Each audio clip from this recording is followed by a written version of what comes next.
Hi, my name is Dr. Pam Garcia. I'm a psychologist and a life coach in Dallas, Texas. I've been in practice 20 years and I enjoy helping a variety of people, including teenagers.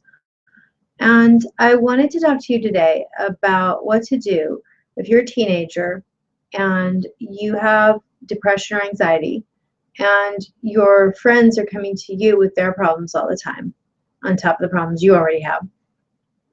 What tends to happen is we tend to draw people into our world who are like us. So sometimes when we're feeling depressed or anxious or other difficult emotions, we start to attract people who are similar to that. We resonate to them and they resonate to us. We feel congruent with them. And so if you notice that you have friends who are going through some of the same things, it may be because of you feeling comfortable with people who are like you. And so those people are going through similar issues and difficulties. So first of all, just know that that's kind of a normal phenomenon that happens. Why your friends might be coming to you. But second of all, recognize that you have your own problems to deal with. And it is okay for you to understand that sometimes if you're going through something like depression or anxiety, it might be hard for you to help somebody else because you're already going through a lot of emotions of your own. I work a lot with kids with depression and anxiety, but I don't mean to suggest that this conversation be limited to kids with that problem, those problems. Kids could also be having, eating disorders. They could be having self-harming behaviors, just a whole variety of things, bipolar, borderline. I mean, there are a whole lot of other diagnoses that kids could be going through. Older kids, you might not be diagnosed yet with personality stuff yet because you're young and your personality is still forming. But some of the things that you might be going through in terms of your moods might be things that, are pretty heavy for you to deal with. And then you have your friends coming to you too.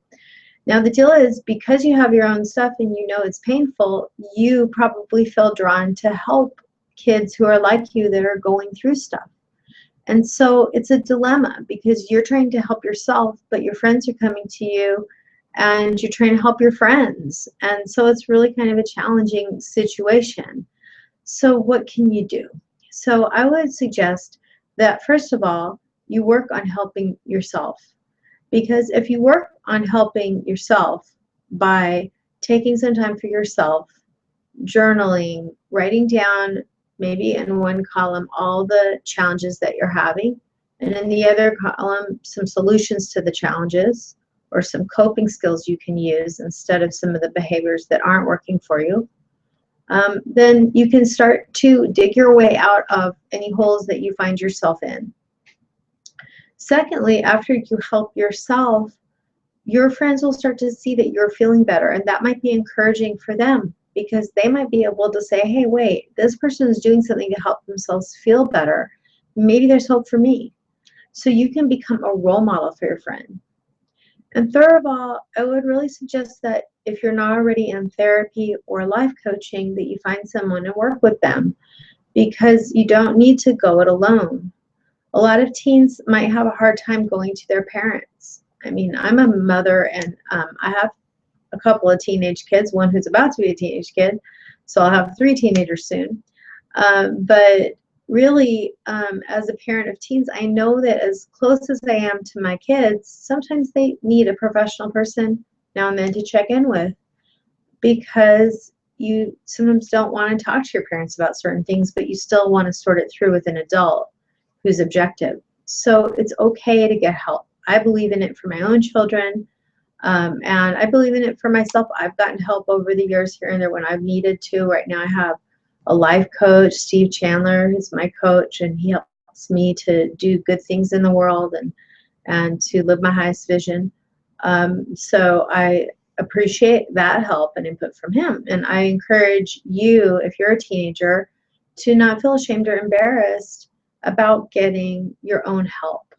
It's really a great step forward, and you can learn things about yourself.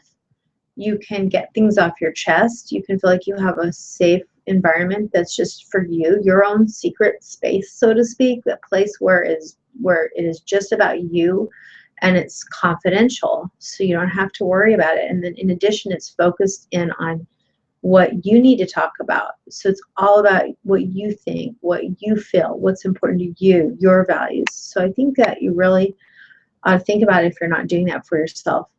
And the last thing I really want to encourage you to think about is something that I do, but you can find others who also do this, is considering going into group coaching with your friends.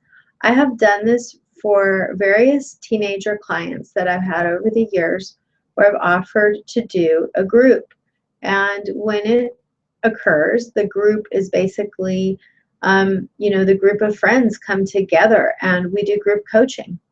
And it's really powerful because friends are going through some of the same things together, but they're also in their own worlds going through their own separate lives.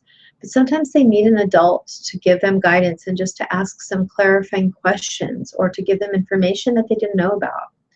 One kind of scary thing that I've seen teens do that really is important to address if you're doing this, or if you see your friends doing this, is self-harming behaviors and also self-sabotaging behaviors. So self-harming behaviors might include things like cutting yourself, and that's a really dangerous behavior. It can become very addictive. Really need to get help for that if you're doing that. It might seem trendy and kind of interesting and curious at first to you, but it can really turn into a serious problem. And the other thing that I've seen them doing is, self-sabotaging behaviors. And that means that you're just on the cusp of success, but you do something to get in your own way. And that can be in a relationship with another person, or it can be in school. You're so close to getting that really good grade on a test, but you do something to get in your own way. It can get into serious stuff too, like using drugs or alcohol. So I really hope that if you're a teen and you're listening to this, that this video gives you some hope and encouragement, and maybe some ideas. And of course, if you have any ideas that you want to share, you can comment below.